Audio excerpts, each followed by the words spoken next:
Na metade da década de 70, a Ferrari estava precisando de algo novo e algo até revolucionário na ideia, no sentido de mudar um pouco até o estilo da marca, ficar um pouco mais agressiva. Dessa forma, saiu o 308, um carro com um desenho fascinante, fez história na televisão, no cinema, e a gente vai conhecer esse exemplar em detalhes a partir de agora. Saudações, pessoal! Muito bem, olha só que maravilha! Estamos aqui hoje gravando 3 matérias, então vocês vão ver na sequência cronológica: 308, a Mondial e a F355, uma das modelos que eu mais gosto, acho sensacionais.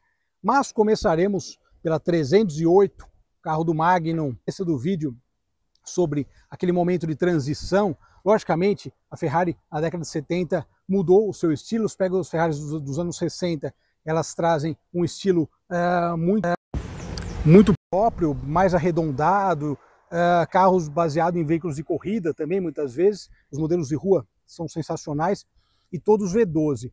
Com a Dino, que a gente já conheceu aqui, a 308 GT4, a marca iniciou um segmento novo, e isso foi uma verdadeira revolução, até para o Enzo Ferrari mesmo aceitar, né? A Dino 246, único 6 cilindros da marca, e depois a Dino 308 GT4, eles chamaram a Pininfarina e falaram: vamos fazer um negócio diferente, vamos construir aí um modelo que vai se tornar icônico. Eu tenho certeza que o Enzo Ferrari usou exatamente essas palavras. E eu considero a 308 uma obra de arte, especialmente nessa cor. O carro, a Ferrari ficou eternizada em vermelho, né?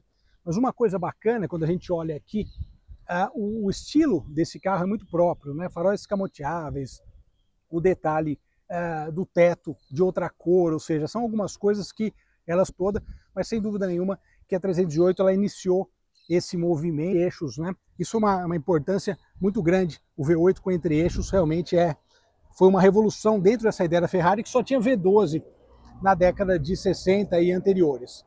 Aqui, como a gente sabe, a Campagnolo ela vendia jogo de rodas para as marcas italianas, tradicionalmente, e cara, lindo demais.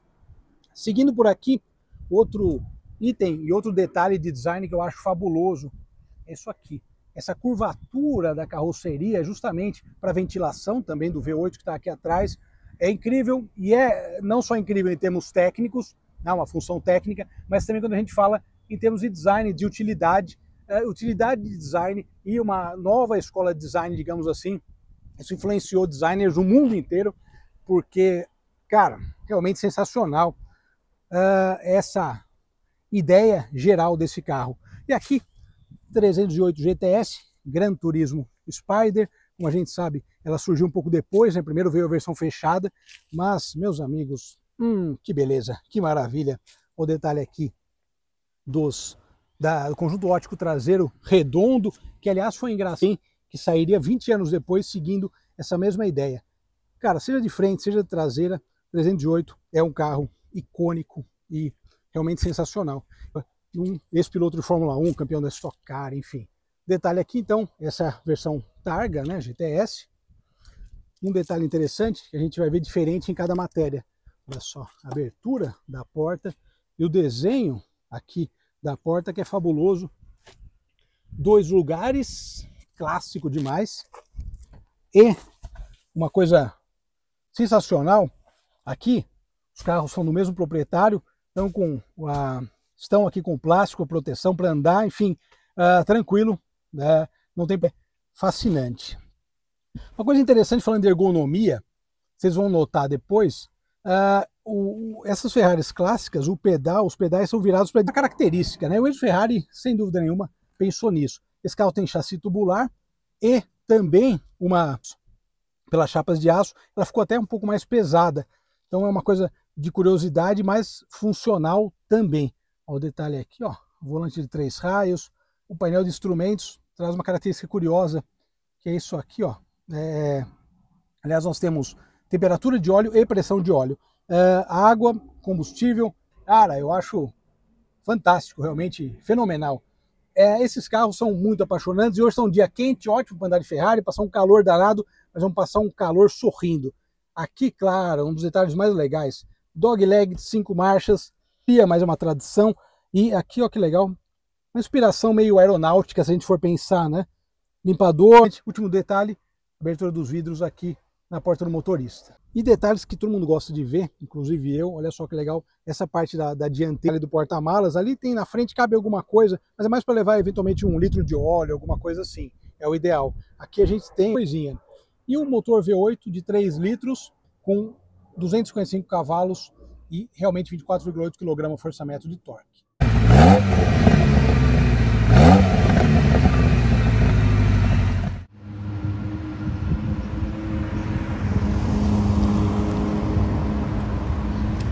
Muito bem, começando aqui, essa é a primeira matéria, 308 GTS.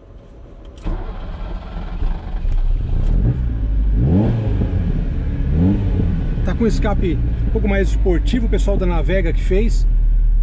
O que eu falei de ergonomia é exatamente isso, né? A primeira pessoa dá uma ideia para vocês. Os pedais são deslocados para a direita. Câmbio dogleg, então a primeira para trás. E vamos que vamos. Da 308 é justamente que é um carro, digamos, um pouco mais menos amigável, porque o carro esportivo no passado era exatamente assim.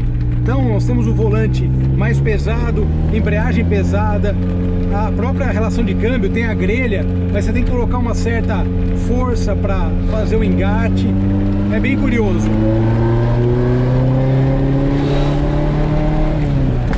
Cara, e é sensacional esse som do V8.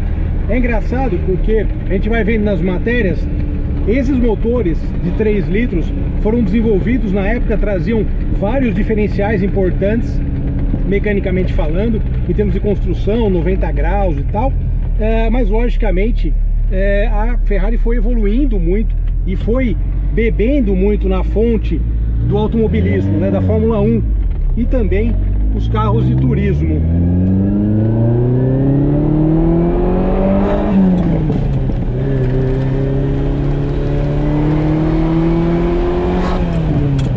Cara, fantástico!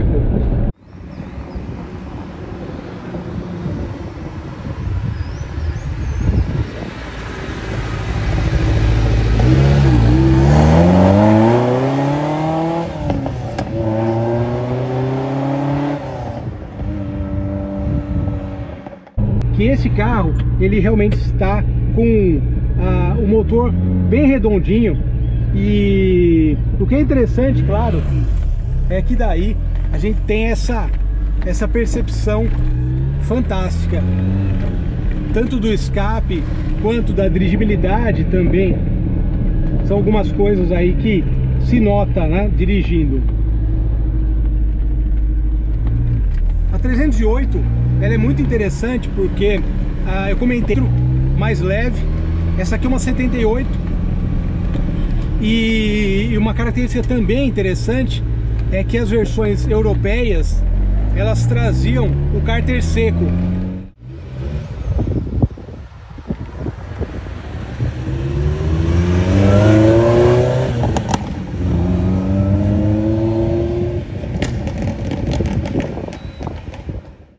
Justamente pensando nessa aptidão das pistas da Ferrari, o cárter seco.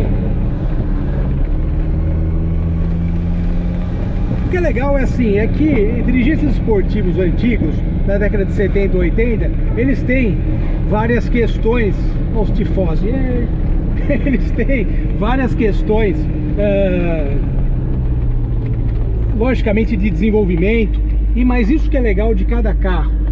Cada carro desse tem as suas características próprias, seja mecanicamente, seja questão de acabamento, algum detalhe, essas questões de dirigibilidade que eu falei, do carro ser um pouquinho mais pesado, mais duro, e realmente isso é muito legal.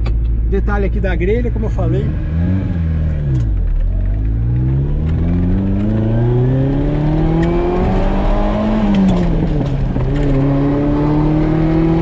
Não, meus amigos, sensacional.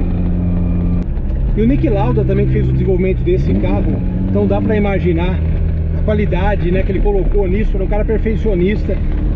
A gente que assiste o Rush, você vê como ele era um cara perfeccionista. Tanto que chegou na Ferrari e falou que o carro era horrível, e o Enzo Ferrari acabou respeitando muito ele por conta disso, né? pela personalidade. Luigi, muito bem, pessoal. Agora eu vou me despedindo já. A próxima matéria vai ser a Mondial 8. Carro muito legal também, dentro do contexto da época. E a gente se vê na próxima matéria. Eu vou dar mais uma voltinha, né? Claro, o melhor estilo Magnum. Grande abraço, pessoal. Até mais.